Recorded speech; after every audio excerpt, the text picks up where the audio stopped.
ETF index mutual funds నేర్చుకుని stock మార్కెట్లో రాణించాలనుకుంటున్నారా? వెంటనే ఈ నెంబర్కి కాల్ చేయండి. రాగానే మందు కొనుకొచ్చుకున్నాడు. నా కొడుకు వచ్చి పని చేసిండు. అడుగు పెట్టింది నా కొడుకు కథ. అక్క నాకు మనసు మంచిగా లేదు, నాకు నిద్ర పడతలేదు, రాత్రి నేను మందు తెచ్చుకున్నా తాగుతాను అక్క అన్నాడు.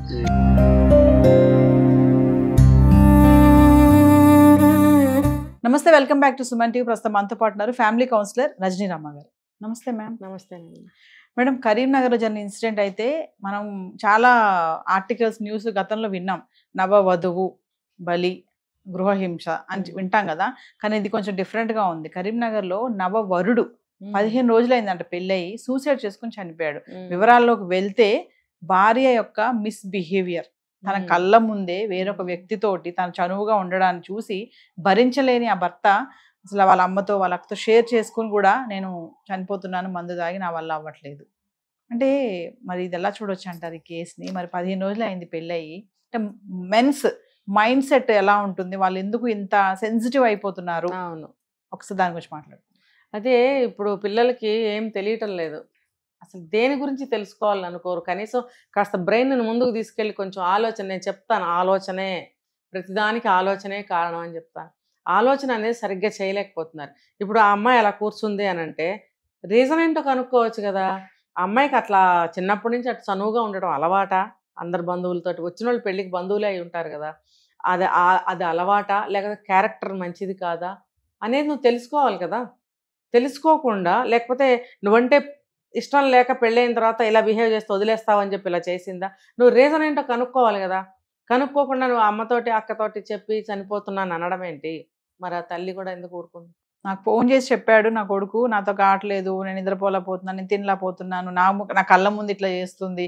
మళ్ళీ అనిందంట, బావా నేను క్లోజ్గా ఉండనా ఇతనితో అని భర్తనే అడిగిందంట. తల్లి అక్క చెప్తుంది. అంటే ఇక్కడ మహిళలు కూడా మనం చాలా వీడియో చెప్పుకున్నాం అనుకోండి మేడం, అందరూ కాదు కానీ కొంతమంది ఉన్నారు ఇలాంటి వాళ్ళు. మీరు అన్నట్టుగానే ఒక ఇష్టం లేని పెళ్లి చేసుకుంటే భర్తకి కొంచెం అంటే ఎగ్నెస్ట్ అవ్వాలని కూడా అలా బిహేవ్ చేసిందని కూడా అనుకోవచ్చు. ఇక్కడ ఏదేమైనా అతని మైండ్ సెట్ అయితే కొంచెం డిస్టర్బ్ అయిపోయింది కదా. ఇంకొకటి ఏంటంటే ఇక్కడ నీకు చిన్నప్పటి నుంచి అందరితో అలా మసులుకోవటం నీకు అలవాటు అయితే అవ్వచ్చుగాక, లేకపోతే పెళ్ళంటే ఇష్టం లేకపోవచ్చుగాక, లేదు నీ క్యారెక్టర్ మంచిది కాకపోవచ్చుగాక, వాట్ ఎవర్ ఇట్, నువ్వు పెళ్ళి ఎందుకు చేసుకున్నావు? మానేసుకో. లేదు నువ్వు పెళ్లి చేసుకున్న చోటకి వెళ్ళాలనుకున్నప్పుడు నీకు అట్లా అందరితో చనువుగా ఉండటం అలవాటు అయితే నువ్వు ఆ పద్ధతి మార్చుకోవాలి. ఇదే కనుక నిజమైతే తల్లిదండ్రులు కూడా ఆ పిల్లకి నడవడిక మారాలి అని నేర్పించాలి. అది మారిన తర్వాతే పెళ్లి చేయాలి. దీనికి కంప్లీట్గా రెస్పాన్సిబిలిటీ పెళ్లి చేసిన వాళ్ళదే అంట, పర్టికులర్ ఈ కేసులో. నేను ఆ తల్లి ఇంకా ఓ మాట చెప్తుంది మేడం, కొడుకు ఇలా చెప్పినప్పుడు మరి మాట్లాడదాం వెళ్ళి ఇంటికి వెళ్ళి వాళ్ళ ఇంటికి వెళ్ళి అంటే, అప్పుడే వద్దులేరా 15 రోజులు అయింది కదా, వెయిట్ చేద్దాం, మెల్లగా మాట్లాడదాంలే, అప్పుడే వెళ్ళి మాట్లాడితే వాళ్ళు ఏమనుకుంటారో అనేసి కూడా తల్లి కూడా చెప్తుంది. అంటే ఇక్కడ మనము అతని మైండ్ సెట్, అంటే మీరు అన్నారు అడగొచ్చు కదా ఆవిడ్ని గట్టిగా, భార్యే కదా, నిలదీసి అడిగితే ఏముంది, ఒక దెబ్బ కొట్టైనా అడగొచ్చు, ఏంటి ఇలా చేస్తున్నావు, ఏంటి నీకేమైనా సమస్యలు ఉన్నాయా అని అడిగే ఇంటరాక్షన్స్ చేసుకోవచ్చు కదా. కానీ అంత సెన్సిటివా మైండ్ సెట్? అంటే నాకు అర్థమవుతుంది ఫ్యామిలీ అంతా కూడా మంచి వాళ్ళని అర్థమవుతుంది. అంటే అమాయకులు, అమాయకత్వం, కాస్త పరువుకు పోయేవాళ్ళు, బంధుత్వాలకి విలువనిచ్చేవాళ్ళు. ఇప్పుడు పెళ్లి చేసుకుని 10 రోజులు అవ్వలేదు, ఇలాంటి నిందలుగా మనం మాట్లాడితే మనల్ని కూడా వాళ్ళు చెడ్డ అనుకుంటారు, మనల్ని అల్లరి చేయొచ్చు, ఉల్టా మనకే డివోర్స్ ఇచ్చి పోవచ్చు. అలా కూడా జరుగుతున్నాయి కదా. ఇలా కూడా ఆ పెద్దవాడు ఆలోచించి ఉండొచ్చు. మరి తండ్రి లేరేమో తెలీదు. మరి తండ్రి లేనప్పుడు మగపిల్లడికి సపోర్ట్ అనేది ఉండదు. అంటే సమర్థవంతమైనటువంటి ఒక తండ్రి ఉంటే పిల్లలు బాగుపడతారు. తండ్రి కూడా వ్యసనాల పరుడో బాధ్యత లేనివాడైతే వేస్ట్ అనుకోండి. ఓవరాల్గా తండ్రి అనేవాడు ఉంటే మగపిల్లలకి కొంచెం ఇలాంటివి ఎక్స్పీరియన్సెస్ అనేవి తెలుస్తూ ఉంటాయి. మరి ఏమీ లేనట్టుగా ఉంది, అక్కడ అమాయకత్వంగా ఉన్నాడు. తల్లితో మాట్లాడటం, తల్లి అలా ఆలోచించడం వల్ల తనకి ఇంకెవరు హెల్ప్ లేరు, అంటే తనకి చెప్పేవాళ్ళు లేరు, తనకి తెలియటంలో ఎలాగా, అందుకని ఆ పని చేశాడు. చాలా తప్పు చేశాడు అబ్బాయి. ఉండవా 25 ఏళ్ళు 30 ఏళ్ళు ఉంటాయి కదా, అంత అమాయకంగా ఆలోచిస్తే జీవితాలు ఏమైపోతాయి అర్థం చేసుకోవాలి కుర్రాళ్ళందరూ. ఒక అబ్బాయి నాకు ఫోన్ చేశాడు ఇట్లానే, ఇట్లా మా భార్య ఎవరితోనో నాకు డౌట్గా ఉంది, నాకు చచ్చిపోవాలనిపిస్తుంది. నీ భార్యకి ఎవరితోనో ఏదో ఉంటే నువ్వెందుకయ్యా చచ్చిపోవడం? ఎందుకు నువ్వు చచ్చిపోవాలి? కారణం ఏంటి? పోనీ నువ్వు కావాలంటే నువ్వు తిరుగు, లేకపోతే తిరగద్దని చెప్పు, లేకపోతే వదిలేసేయి, లేకపోతే వాళ్ళకి కంప్లైంట్ చెయ్యి. నువ్వు చచ్చిపోవడం ఎందుకు? చావు పరిష్కారం కాదు కదా మేడం. నిన్నేమన్నా అమ్మాయికి అందా? నిన్ను కన్నది నీ తల్లి, నీ తండ్రి, నీ తోడబుట్టిన వాళ్ళు ఉంటారు. వీళ్ళ కోసం మానేసి ఆ అమ్మాయి కోసం నువ్వు చచ్చిపోవడం ఏంటి? నిన్నగాక మొన్న వచ్చిన అమ్మాయి కోసం నువ్వేమన్నా 30-40 ఏళ్ళు కాపురం చేసావు పని. ఇప్పుడు వచ్చిన అమ్మాయి కోసం ఇంత ఇదైపోతున్నారేంటో నాకు అర్థం కావట్లా. ఒకటే గుర్తుపెట్టుకోండి అబ్బాయిలు, మంచి అబ్బాయిలకి, ఇలాంటి సెన్సిటివ్ ఉన్న వాళ్ళ అబ్బాయిలకి నేను చెప్తున్నాను ఏంటంటే, నిన్నగాక మొన్న వచ్చిన 10 రోజుల్లో, 15 రోజుల్లో, సంవత్సరం, 2 సంవత్సరాలు వాళ్ళ మనస్తత్వాలు ఏంటో, వాళ్ళ పోకడలేంటో మీకు ఇంకా కరెక్ట్గా అంతుబట్టని స్టేజ్లోనే ఉంటారు మీరు. వాళ్ళ కోసం 20-30 ఏళ్ళు కని పెంచి మీకు ఒక పేగు బంధం అనేది ఇక్కడ ఉంది. ఆ బంధాన్ని కాదనుకుని వీళ్ళ కోసం ఎందుకు మీరు జీవితాలు పాడు చేసుకుంటున్నారు? అదే మీరు ఒక 30-40 ఏళ్ళు కాపురాలు చేశారంటే ఆ బంధం నిజంగా స్ట్రాంగ్. అప్పుడు ఆలోచించవచ్చు. ఏంటి దీనికోసం నాకు అర్థం కాలేదు. ఇక్కడ ఆలోచించాలి. ఇక్కడ ఒక విషయం ఏంటంటే మేడం, ఇప్పుడు భర్త గనక అలా చేశాడు అనుకోండి, భార్య చాలా ఈజీగా అడిగేస్తుంది, నువ్వేంటి ఫోన్లో అమ్మాయితో మాట్లాడుతున్నావు, ఏంటి అమ్మాయితో అలా మాట్లాడుతున్నావు. అదే గనక భార్య ఒక మహిళ చేస్తే భర్త అడగలేడు. లేదండి, అమ్మాయిలు కూడా అడగలేని అమ్మాయిలు ఉన్నారండి, ఉన్నారు. అని మనం ఈ కేసులో మాట్లాడుకుంటే, ఈ కేసులో మామూలుగా కూడా భర్తలు గమ్మున అడగలేరు కదా. అడిగితే ఇంకేమన్నా ఉందా, నువ్వు నన్ను ఇక అంటే అందరూ కాదు, కొంతమంది లేడీస్ ఉంటారు కదా, ఇక ఏంటి నువ్వు నన్ను అనుమానిస్తున్నావా, నువ్వు అసలు ఏమనుకుంటున్నావా అని ఫైర్ అయిపోతారు. అలా కూడా సైలెంట్ అయిపోతున్నారు కదా భర్త. అవుతున్నారు. అవి ఉన్నాయి, ఇవి ఉన్నాయి. కాకపోతే ఈ రకంగా ఆలోచించకూడదని నేను చెప్తున్నాను. అలాంటి మనస్తత్వం ఉన్న అమ్మాయికి పెళ్లి వాళ్ళు ఆగి చేయాలి. ఆ అమ్మాయిని కంప్లీట్గా మార్చాలి. పెళ్ళి అంటే ఇలా ఉంటుంది, చెప్పుకున్నాం మనం చాలాసార్లు. Before marriage counselling ఇప్పించాలి.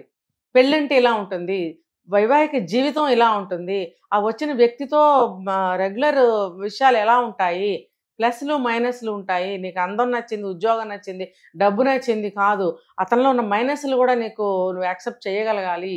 తర్వాత అవి మార్చుకునే ప్రయత్నం చెయ్యి. వీలు కాకపోతే వదిలి, నువ్వు కనలేదు, నువ్వు పెంచలేదు, 25 ఏళ్ళు 30 ఏళ్ళ నుంచి అలవాటైపోయిన ఒక విషయాన్ని నువ్వు మార్చలేవు. చెప్పి చూడు, అతను నీ మీద ప్రేమతోటో నిజమే కదా బాగోదు కావాలని మారితే మారుతాడు కదా. అంతేగాని వేరే వేరే విధంగా గొడవలు పడటమో, చంపేసుకోవడాలో, చచ్చిపోవడాలో, ఇదంతా నాట్ కరెక్ట్. అయితే ఈ విషయం అన్న నాకు గుర్తొస్తుంది మేడం, రీసెంట్గా ఒక రీల్ వైరల్ అయింది బాగా ట్రెండింగ్. ఏంటంటే పెళ్లి చేసుకుంటుండగా తాళి కట్టేటప్పుడు అబ్బాయి అమ్మాయిని తాళిలో పెట్టి నీకు ఇష్టమేనా అని అడిగాడు. ఆ టైంలో అక్కడ దాకా వచ్చేసి జీలకర్ర బెల్లం అయిపోయింది. తాళి కట్టేటప్పుడు అడిగితే అమ్మాయి కన్ను సైకిల్తో ఎక్స్ప్రెషన్ ఇచ్చింది, ఇట్లా అనేసి, అంటే నాకు ఇష్టము అనేసి. అది చాలా ట్రెండింగ్ అయింది అనమాట. అయితే అమ్మాయి మళ్ళీ స్పెషల్గా ఒక వీడియో చేసి పెట్టింది రీల్ గా. ఇలా ప్రతి ఒక్కరు కూడా ఇలా అడిగితే ఆ క్షణంలో మా ఇష్టమా ఇష్టం లేదా అని ఒక మాట అడిగే వాళ్ళు ఉంటే మా లైఫ్స్ కూడా బాగుంటాయి, అటు ఇద్దరు లైఫ్ కూడా బాగుంటాయి కదా అనేసి. ఇంకొకటి చెప్పనా, ఆ క్షణంలోనే ఆ అమ్మాయి ఒక అభిప్రాయానికి వచ్చి ఉండొచ్చు, రావచ్చు. ఏంటి తెలుసా, ఆఖరి నిమిషంలో కూడా తాళి కట్టే సమయంలో కూడా ఇష్టమేనా అని అడిగాడు అంటే భార్య మనసెరిగి ప్రవర్తించుకునే భర్త దొరకడం ఎంత అదృష్టం నాది అని కూడా అమ్మాయి అనుకుని ఉండొచ్చు కదా, అనుకోవాలి కూడా. మరి అంత మంచి భర్త ఎక్కడ దొరుకుతాడండి? ఇంకొక విషయంలో కూడా జరిగింది మేడం ఇలా. ఇంకోటి ఏంటంటే పెళ్లి తాళి కట్టేటప్పుడు అమ్మాయి ఒకటే ఏడ్చేస్తుంది స్టేజ్ మీదే. అతనికి ఇంకేం అర్థం కాలేదు, ఇదేదో ఇష్టం లేదు అని చెప్పి అక్కడక్కడ వదిలేసి వచ్చేసాడు అబ్బాయి కదా. ఏడవడం ఏంటి అంటే ఏమో, అంటే నేనంటే ఇష్టం లేదా, ఈ పెళ్లి ఇష్టం లేదా, ఏ సమస్య ఫీల్ అయిందా అతను అర్థం చేసుకున్నాడు. ఓకే ఇక్కడ వద్దు, ఇది నాకు జరగదు అని చెప్పి అక్కడక్కడ వదిలేసి అది కూడా వైరల్ అయింది. మంచిదే. పెళ్లి అయిన తర్వాత అనవసరంగా చంపుకోవడాలు, చచ్చిపోవడాలు, ఇవన్నీ అనవసరం కదా ముందే. అందుకే బిఫోర్ మ్యారేజ్ కౌన్సిలింగ్ అనేది చాలా అవసరం. ఇప్పుడు ఈ అమ్మాయికి కూడా వాళ్ళు అలా చేసి ఉండాల్సింది. ఆ అమ్మాయి క్యారెక్టర్ మంచిది కదా, అసలు ఆ అమ్మాయికి అట్లా చనువుగా మాట్లాడటం అలవాట, ఇవన్నీ వాళ్ళు సరిచేసి పెళ్లి చేయాల్సిందే. సో ఏదేమైనా మీరు చాలా వీడియోలో అన్నారు మేడం, పెళ్లికి ముందు ఖచ్చితంగా కౌన్సిలింగ్, పెళ్లి అయ్యాక కౌన్సిలింగ్ కాదు, పెళ్లికి ముందు కౌన్సిలింగ్ ఉండాలి. ఎందుకంటే మీరు అన్నట్టుగా ఏమన్నా ఇద్దరి మధ్యలో ఏదైనా ఉన్నా తెలుసుకొని, మాట్లాడుకొని, సర్దుకొని పెళ్లికి వెళ్తే తర్వాత ఇలాంటి ప్రాబ్లమ్స్ ఉండవు. ఇప్పుడు ఇంట్లో వాళ్ళు చెప్తే అవదండి అది. ఇప్పుడు మనం ఇంట్లో జ్వరం వస్తే డోలో వేసుకోవాలో, పారాసెటమాల్ వేసుకోవాలో అని మనకు తెలుసు. కానీ డాక్టర్ దగ్గరికి వెళ్తే డిఫరెంట్ గా దానికి సంబంధించి ఆ సీజనల్ గా ఉన్నటువంటి బయట వాతావరణానికి అనుకూలమైనటువంటి యాంటీబయాటిక్ ఇస్తారు. మళ్ళీ ఒక ఆఫ్టర్ 3 months 4 months మనం వెళ్తే ఈ యాంటీబయాటిక్ ఇవ్వరు. ఆయనకి తెలుస్తుంది బాడీ కండిషన్ బట్టి, బయట వాతావరణాన్ని బట్టి ఆ యాంటీబయాటిక్ మార్చాలి అని. మనకు తెలిసిందేంటి, జ్వరం టాబ్లెట్ వేసుకోవడమే. ఇంట్లో వాళ్ళ అమ్మ నాన్న ఎవరో ఒకరు టాబ్లెట్ ఇస్తారు, లేదా మనకు తెలిస్తే వేసేసుకుంటాం. అదే కానీ డాక్టర్ దగ్గరికి వెళ్తే కరెక్ట్గా మనకి ఒక పూటలోనే జ్వరం తగ్గుతుంది. అలాగే కౌన్సిలింగ్ అనేది కూడా ఇంట్లో కాకుండా బయట తీసుకోవాలి. అలాంటి వాళ్ళు ఉన్నది ఎందుకు, మరి వెళితే మంచి కౌన్సిలింగ్ ఇస్తారు. నాకు కూడా చాలా మంది అడుగుతూ ఉంటారు, మీరు మంచిగా చెప్తారు మేడం, మీరైతే సరిగ్గా సమస్యను అర్థం చేసుకుని చెప్తారు మేడం. చాలా మంది నిన్న ఒక అమ్మాయి కాల్ చేసి వాళ్ళ ఆయన ఏదో అక్రమ సంబంధం పెట్టుకున్నాడు, ఏం చేయాలి మేడం, మా ఇంట్లో వాళ్ళు సర్దుకుపో అంటున్నారు. అంటే ఇందాక మీరు అడిగారు కదా పరువు. అలా మంచి అమ్మాయిలు కూడా ఉంటారు ఉన్నారు కదా, మంచి అమ్మాయి తల్లిదండ్రులు కూడా మంచి తల్లిదండ్రులు ఉన్నారు. Yes. మరి సర్దుకుపోమ్మా అని చెప్తుంది, ఎవరు చెప్తారు ఈ రోజుల్లో? Thank you ma'am.